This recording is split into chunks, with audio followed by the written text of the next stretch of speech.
For the purpose of demonstration today, I have chosen the 4008S machine from Fresenius Medical Care because it is the most widely used machine in our country and it also represents a good machine design. The reason I say that this is a good machine design is that the hydraulic system of the machine, as you can see here, these are the concentrate pickup connectors, the acid concentrate connector and the bicarbonate concentrate connector, which feed into the hydraulic unit, which is the lowermost portion of the machine. Above the hydraulic connector is the blood module, which consists of the blood pump, a pre-pump or arterial pressure port, monitoring port, a heparin syringe, air bubble catcher with a venous pressure port monitor, a line clamp, and in the case of Fresenius, an optical detector.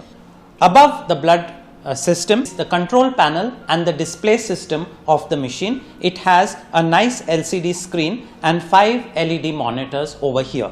They indicate the arterial pressure, the venous pressure, both of which can be measured, and the transmembrane pressure, which is a calculated pressure by the machine. The conductivity, which we will be talking about later in the course of this talk, and the ultrafiltration menu.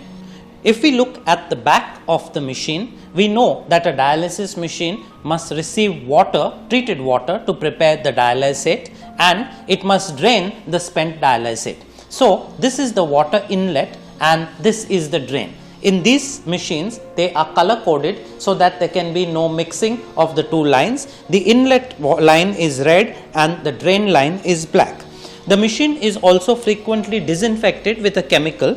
And this is the disinfectant line, which is connected to a can of disinfectant. The disinfectant recommended by Fresenius is Citrosteril, which is a mix of citric acid, maleic acid and oxalic acid. As we know that cold sterilization is one of the features of this machine. The dialysate is filtered through a 0.05 micron filter of around 2.2 square meter surface area. That's the DiaSafe Plus, which fits into the machine over here and can be changed externally.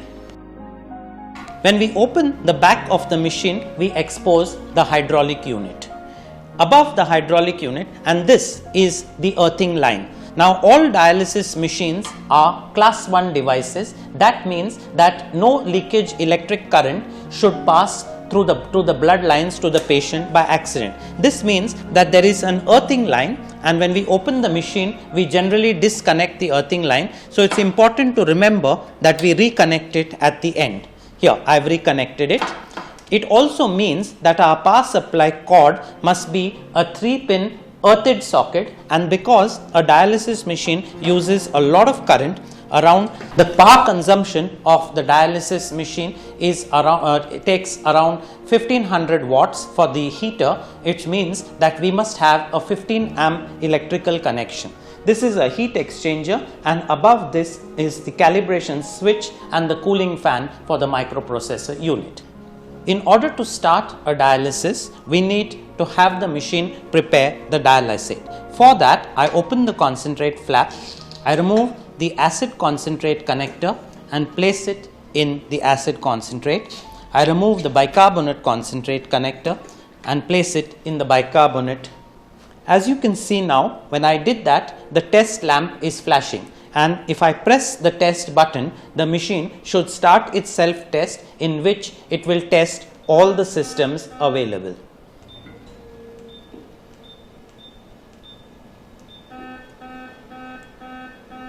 What happened was unexpected, and I hope you never see this happening in any of your dialysis machines in your unit. The machine has overridden the self-test, as it says here.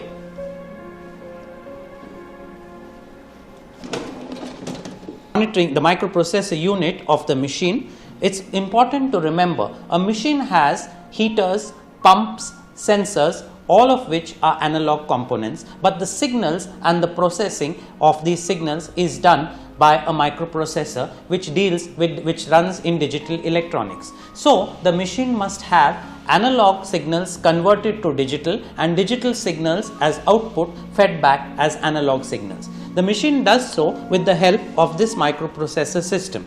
At the base of the system is LP630, which is the motherboard which receives and processes the signals. LP631 is the operating system. LP632 is the safety and monitoring system. 633 is the input board. 634 is the output board. 635 is the display system, and 636 are the external connectors. I am pressing the test button again, and this time, as you can see, no matter how many times I press it, it hasn't given me the option of overriding, and the machine has entered the self-test mode.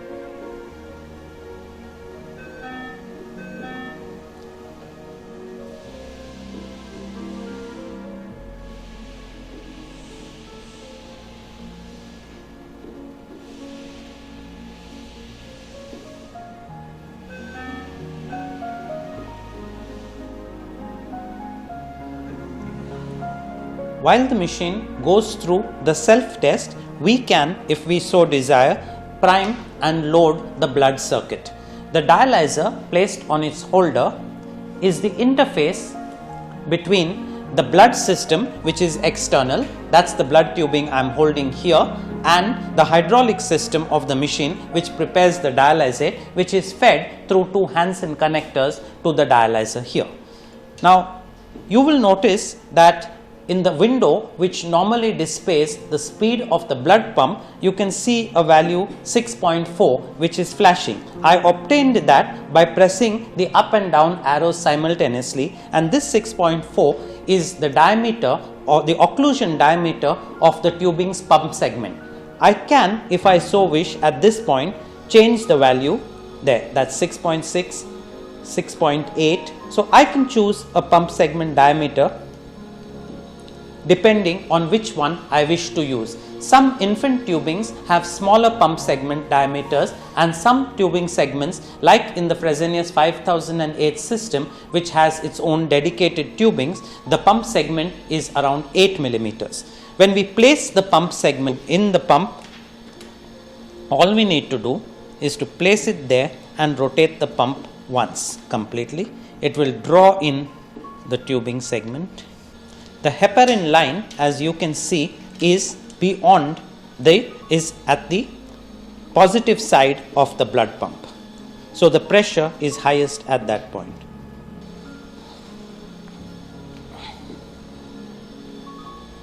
And I connect the arterial end of the tubing to the dialyzer. Okay, let's look at the blood systems from the inside. For that, I am going to use the Allen key here and open this section of the machine. This is the blood pump's motor, which drives the blood flow. It creates a negative pressure by its rotation as the rollers compress the pump segment of the tubing. We can see here this tubing, which feeds to a strain gauge sensor, which measures the negative pressure from the arterial monitoring port here, and there is also a Hall effect sensor based on the fact that a moving conductor in a magnetic field will generate an electric current. So that feeds back the speed of the motor to the microprocessor. On the opposite side of this unit is the venous pressure sensor. Unlike arterial pressure, which is negative, the venous pressure measured post pump is positive, and so there is always a danger of blood contaminating the venous transducer protector, both the external one, which we change with every dialysis, and also this internal transducer protector. In case of a blood contamination of the external transducer protector and malfunction of the venous pressure transducer, we need to check and maybe change this internal pressure transducer here. This is the venous pressure monitor actually, and over here is where the ultrasonic air detector feeds its inputs to this to the air detector board. The air detector, should air be detected, the clamp over here will clamp the blood line and switch off the blood pump. So this motor controls the line clamp. It's often a fact that when we change the tubing sets, we find that the machine gives an air detector alarm even when no air is present but only saline. This is because the air detector has to be calibrated for each new transducer, for each new blood set that is used. To calibrate the air detector, we need to move the jumper from here, J1, to the calibration mode, and we need to tune these two potentiometers P1 and P2 until the LEDs just switch off, and then turn them clockwise until they switch on again. As I said, the dialyzer is the interface between the blood system and the hydraulic unit of the machine which prepares the dialysate. Let's now look at the hydraulic unit. For this, I have opened the back of the machine, and then we will open this door. As you can see here, the water inlet enters the machine over here, and this knob here controls the water pressure. If we turn the knob here clockwise, we are increasing the pressure, and if we turn it anti-clockwise, we are reducing the pressure. When we switch on the machine, valve number 41, V41, closes and therefore allows water to move ahead to the heating assembly of the machine. There are 4 pressure monitoring points within the machine. This point, port A, measures the inlet water pressure, which needs to be between 0.9 to 1.4 bar, or around 14 to 21 pounds per square inch, and that can be set by adjusting the screw over here, as I said earlier.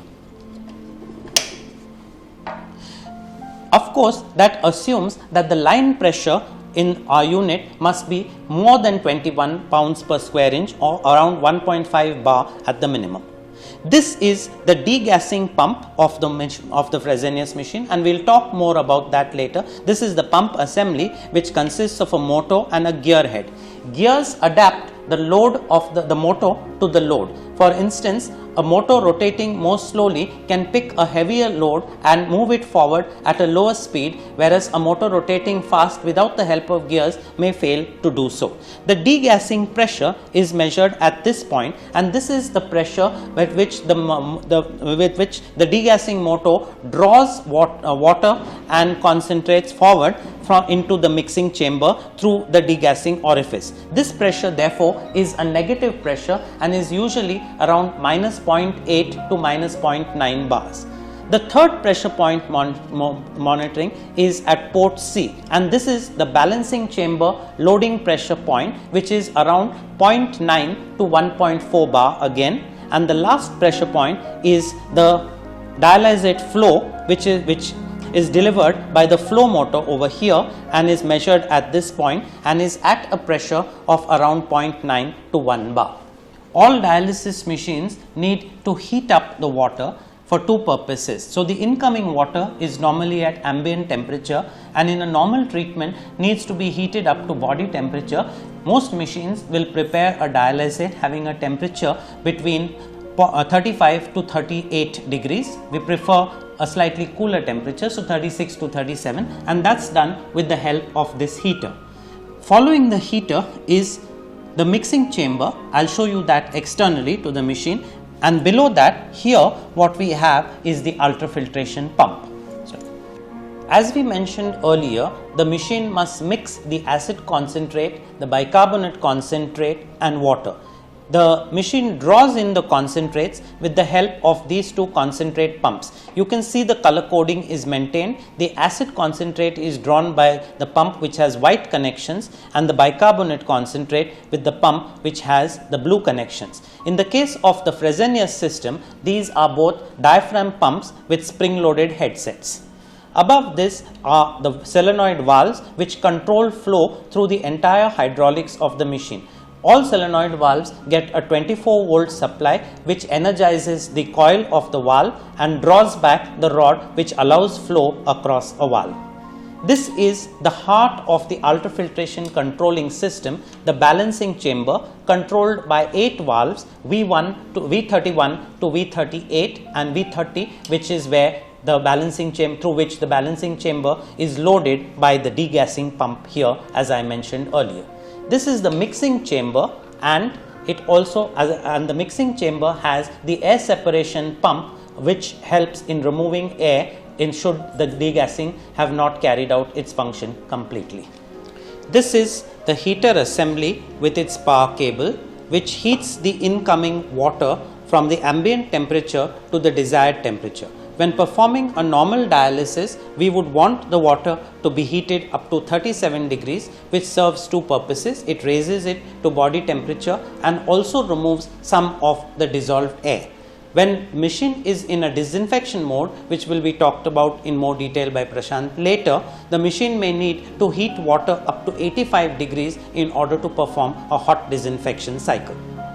So, the spent dialysate passes through one side of the heat exchanger and the incoming water through the other, so that some of the heat from the spent dialysate, which is already at 37 degrees, is transferred to the incoming water, thereby reducing the energy requirement.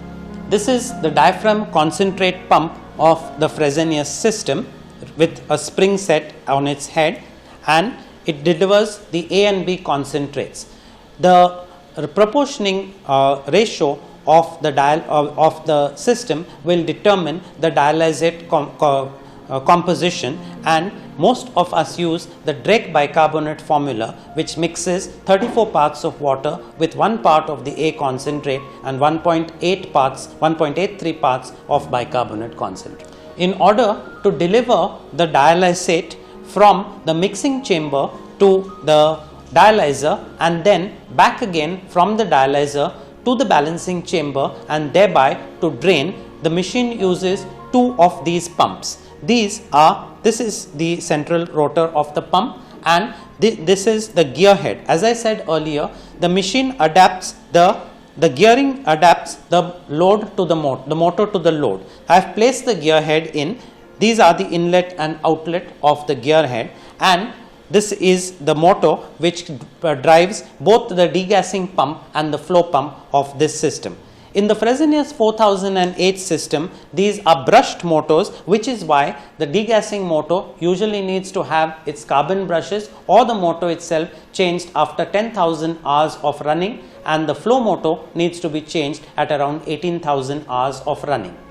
In other systems like the UltraTouch 1000 from Alten and the Fresenius 5008, the motors are brushless electronic motors which have a much longer indefinite life and almost never give the familiar flow alarm message which we are used to seeing on our 4008 machines. So, all our machines use volumetric controlled ultrafiltration. That means they have a balancing chamber, and this is the balancing chamber. The balancing chamber is divided into 4 parts, as you can see. The two of in the center is a rigid connection, and finally each hemisphere is divided in each hemicylinder is divided into 2 by a diaphragm which sweeps across separating spent dialysate from fresh dialysate, which is taken into the machine. The balancing chamber is loaded by the pressure of the degassing pump, as I showed you, which is measured at point C on the machine, and it is also the function of the balancing chamber is controlled by the 8 valves which you can see here, V31 to V38. When we go into the diagnostic system of the machine, I will show you how these valves actually operate. This is the mixing chamber and the air separation pump, which is activated when the float switch detects that there is less of dialysate and more of air in the mixing chamber. It's removed by the air separation pump until the level detector reads a normal level of dialysate in the chamber. The last component from Pandora's box, the hydraulics of the machine. This is the dialysate pressure sensor, which is a strain gauge sensor once again. As we know, the machine displays, as I said, a calculated pressure called the transmembrane pressure. The transmembrane pressure is blood compartment pressure, which is measured at the venous bubble chamber, and minus the dialysate pressure, which is measured in this machine. There are 2 dialysate pressure sensors of this type, one at the inlet and one at the outlet, and this is the connection to the hydraulic board which converts it into an electronic signal, where it's converted to an electronic signal. The dialysate pressure is measured by these 2 transducers, and their functioning is checked during the negative pressure and positive pressure tests in the self-test system. As you can see here, the machine has passed the negative pressure test, the positive pressure test, and that's why the ultrafiltration function has been verified as OK in the self-test. Menu of the machine. We looked at all the individual components of the hydraulic system, and if we want to see how they work together, we can use several of the menus available, which I put the machine into by using the switch at the back. There is calibration. This is the diagnostics menu, in which we can test the function of each and every one of the individual components in the flow path. This is the setup menu, in which various things can be checked. This, for instance, says setup dilution. In the dilution, we can see that the Drake bicarbonate formula has been selected here. It says 1 plus 35.83, that is 1 part of acid concentrate, 1.83 parts of bicarbonate and 34 parts of water. The Drake bicarbonate formula also includes 20 grams of sodium chloride in the bicarbonate, mixed with the bicarbonate in the B solution. If we are using the buy-bag option on Fresenius, we need to choose this dilution 1 plus 34. We can also have others like 1 plus 44 dry concentrate, 1 plus 35.83 the Belgian concentrate, where bicarbonate is pure sodium bicarbonate without a component of sodium chloride, 1 plus 35.83 with 26 grams instead of 20 of sodium chloride, and back to the original one which we were using. I am now going to select calibration, and the machine will allow me to calibrate the arterial pressure transducer, the venous pressure. Let's look at that. So I press confirm and the machine says venous pressure. Press confirm again. It's now taking a 0.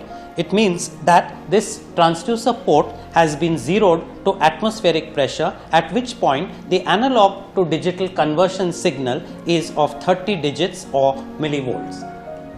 Since this is correct, I will accept this data of zeroing by pressing the tone mute button. And the machine says acknowledged. It's now allowing me to check the maximum possible pressure, which is 500 millimeters of mercury at the top of the venous pressure scale. And as you can see, the analog to digital conversion is rising. It's now going to stabilize.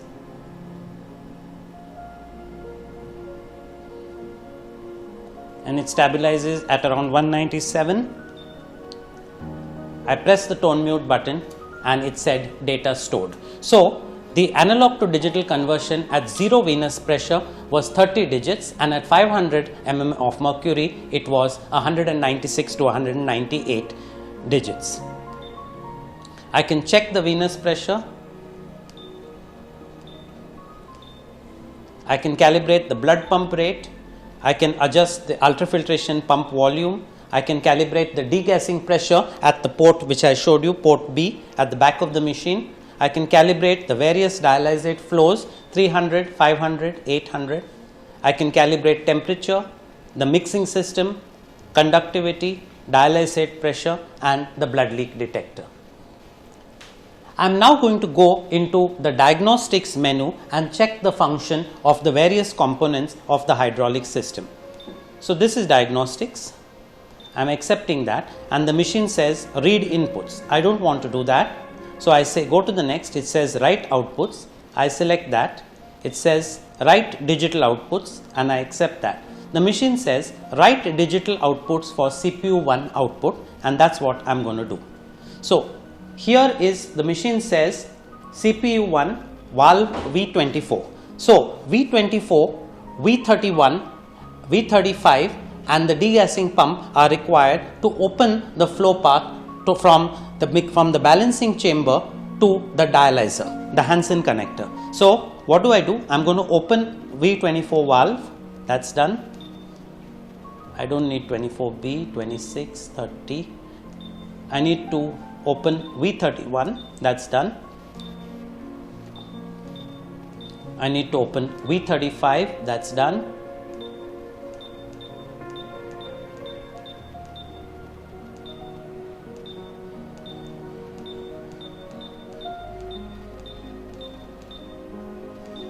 I need to start the degassing pump. So that's done, and I need to set to switch off the float switch.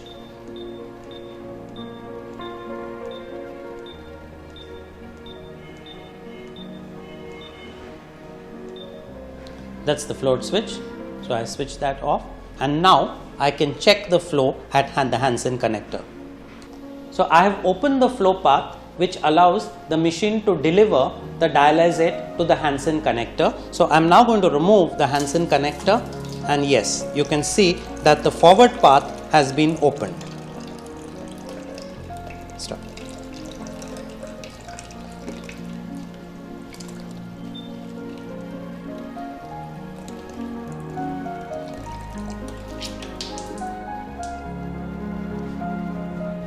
Now let's look at the return path, which we will check at the machine's drain.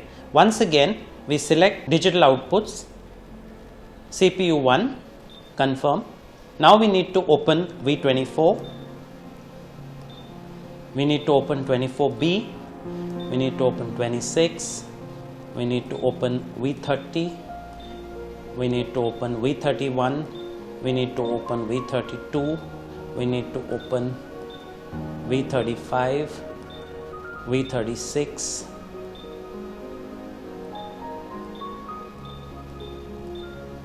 we need to open V87,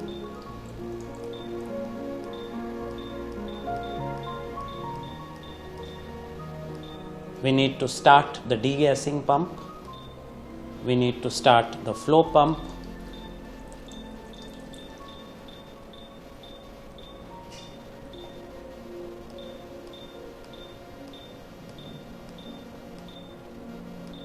and we need to switch off the float switch.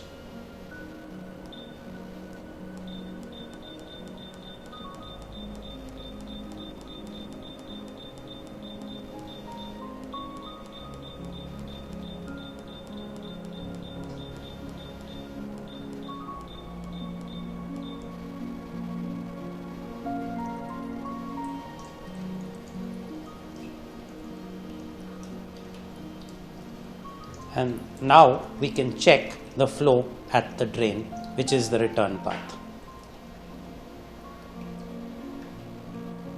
V84 is particularly important to us. When we want to do isolated ultrafiltration, the integrity of the V84 solenoid valve is important. If this valve malfunctions, isolated ultrafiltration will not be possible. We may have to go here and start the V84 valve manually in this component, or we may have to reset it by going through the calibration menu. Ultrafiltration in the Fresenius machines, and for that matter most machines except those manufactured by Gambro, is carried out with the help of the volumetric balancing chamber, which we showed you earlier, and the ultrafiltration pump over here.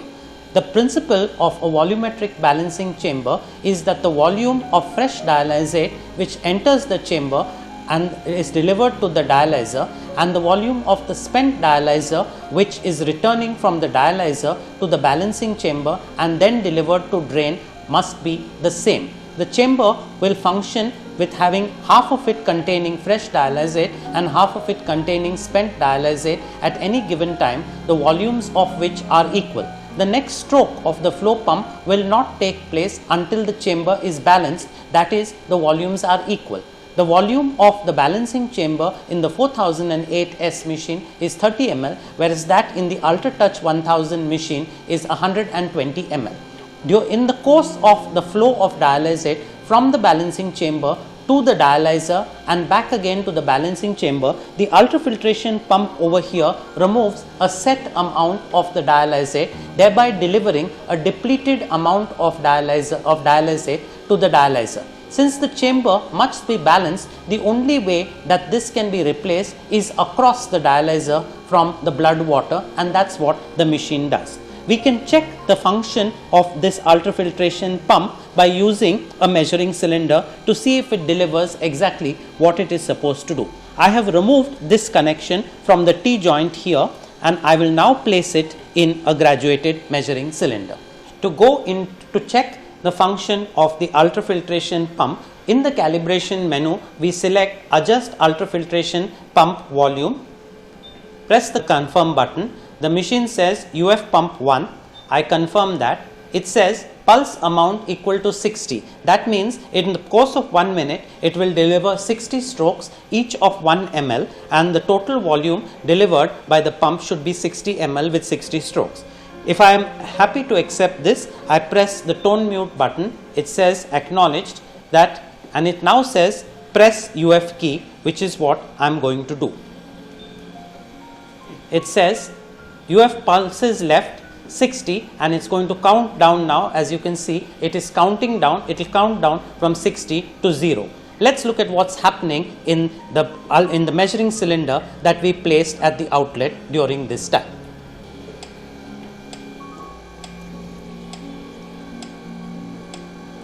As you can see here, the machine is counting down and delivering 1 ml of ultrafiltrate with each stroke of the pump, and when 60 strokes are over, it will stop automatically.